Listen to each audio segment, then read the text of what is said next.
Sobat Ngoceh, welcome back to my podcast Ngoceh. Kembali lagi di episode dimana gue akan membacakan cerita dari 7 cerita yang sudah gue terima di project Ramadan tahun ini. Dan ini adalah cerita terakhir, cerita ke-7, tapi gak kalah menginspirasi dari cerita-cerita sebelumnya. Jadi di cerita ini gue belajar bahwa orang-orang yang punya masa kecil yang kurang membahagiakan ternyata bisa berdampak saat ia sudah dewasa. Nah, apakah itu? Itu adalah tentang inner child. Jadi, untuk belajar lebih dalam tentang inner child sendiri, yuk kita dengerin cerita teman gue yang satu ini. So, welcome back to my podcast Ngoceh. Dan ini Project Ngoceh 30 hari, Project Ramadan dari gue, Ninat Ika Syifa. Enjoy!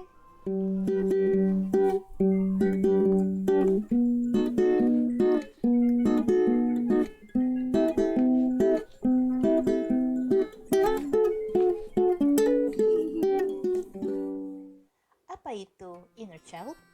Inner child adalah keadaan yang kita miliki saat ini, baik pikiran maupun perasaan yang akarnya muncul dari masa kanak-kanak. Dia adalah memori masa lalu yang akan muncul ketika kondisi terdesak. Inner child sendiri ada dua, yaitu inner child positif dan inner child negatif. Ketika yang ada pada diri seseorang adalah inner child positif, akan muncul kepribadian seperti riang, gembira, kreatif, dan bijaksana saat kita tumbuh dewasa yang bisa membantu kita mengatasi inner child yang terluka. Sedangkan inner child yang negatif akan terbentuk sikap seperti ngambekan, kecewa, penuh kemarahan, dan dendam yang sangat dalam di hati kita. Mungkin bagi sebagian orang tidak menyadari bahwa dirinya memiliki inner child atau luka pengasuhan karena terkadang banyak dari kita yang menyepelekan perasaan tersembunyi yang ada di dalam hati kita.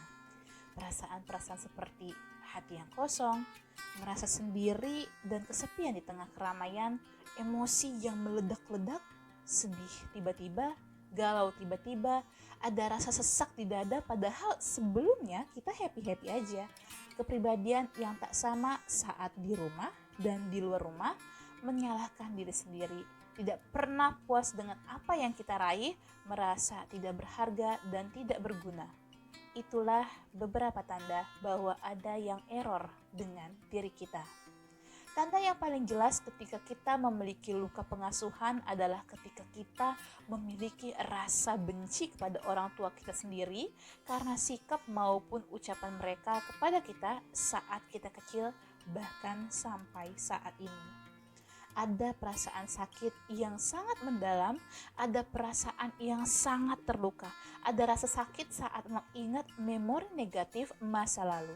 Ada kejadian negatif di masa lalu yang selalu terikat di otak ini yang membuat kita terkurung dan terperangkap dalam memori tersebut.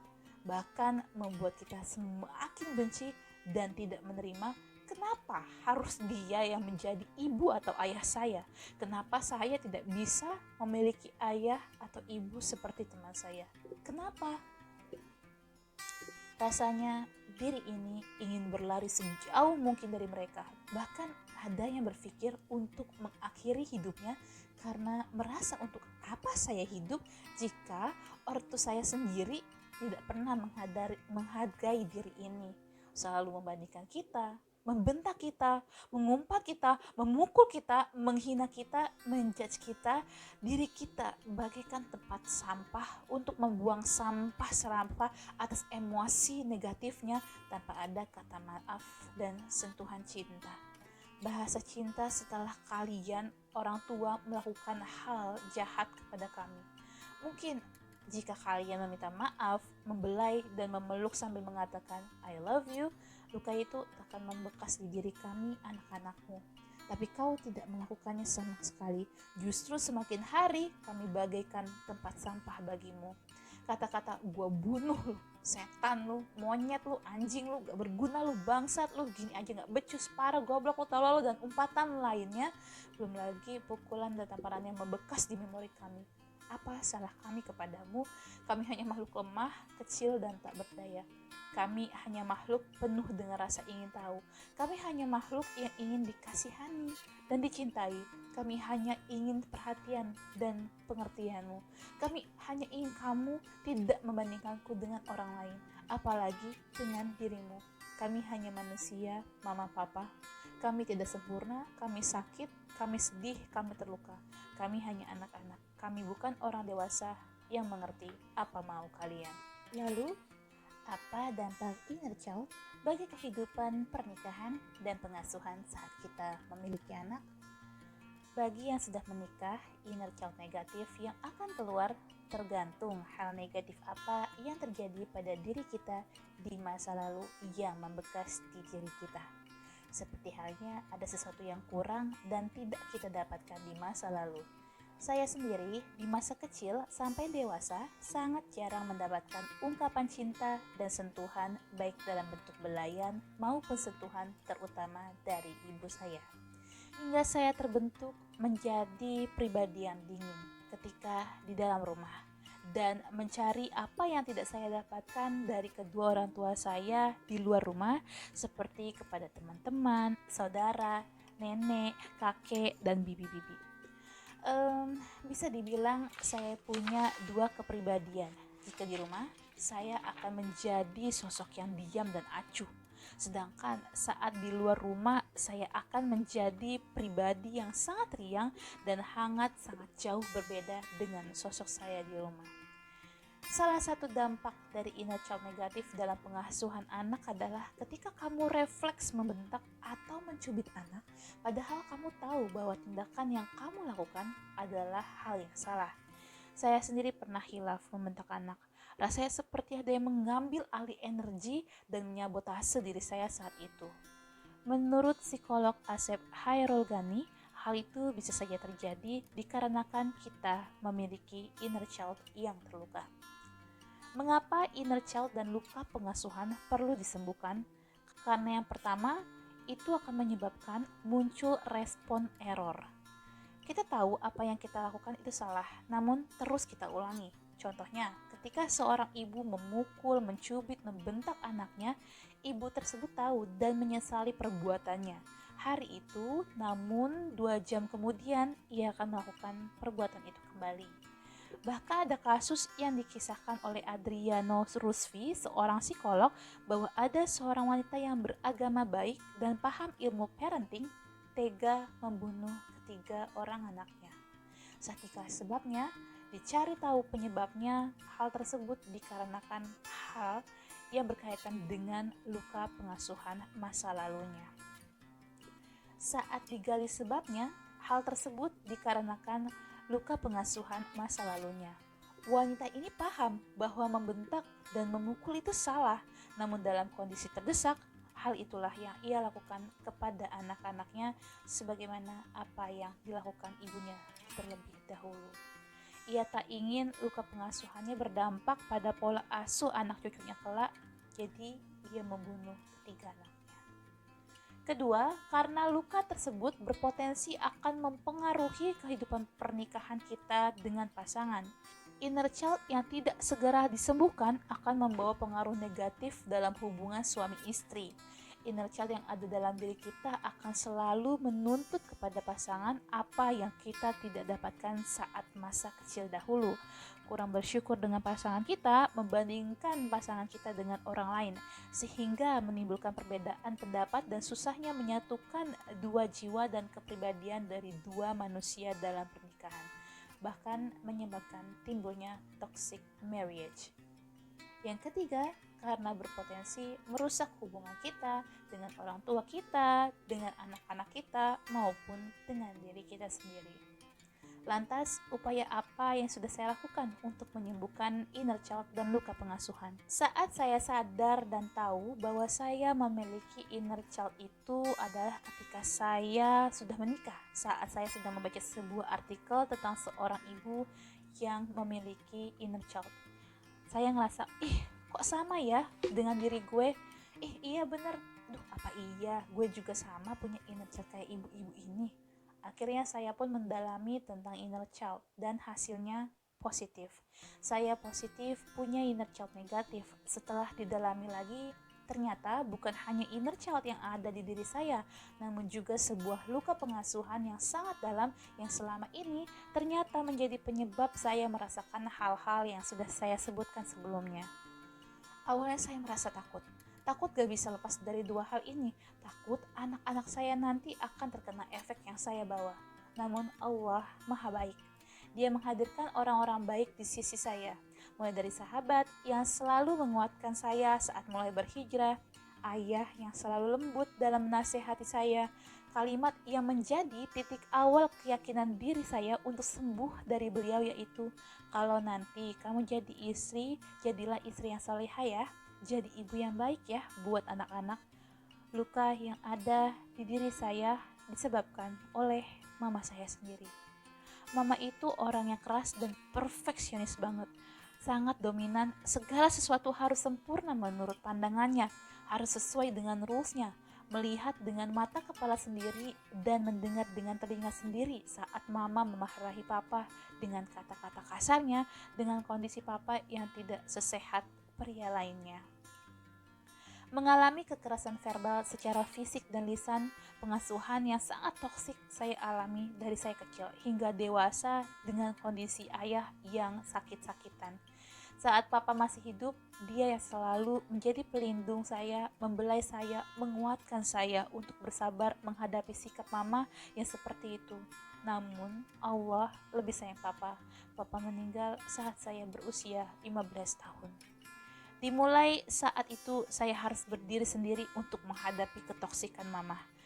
Ya, saya menjadi anak satu-satunya dari wanita single parent membuat saya menjadi satu-satunya tempat sampah untuk melampiaskan emosi-emosi negatifnya.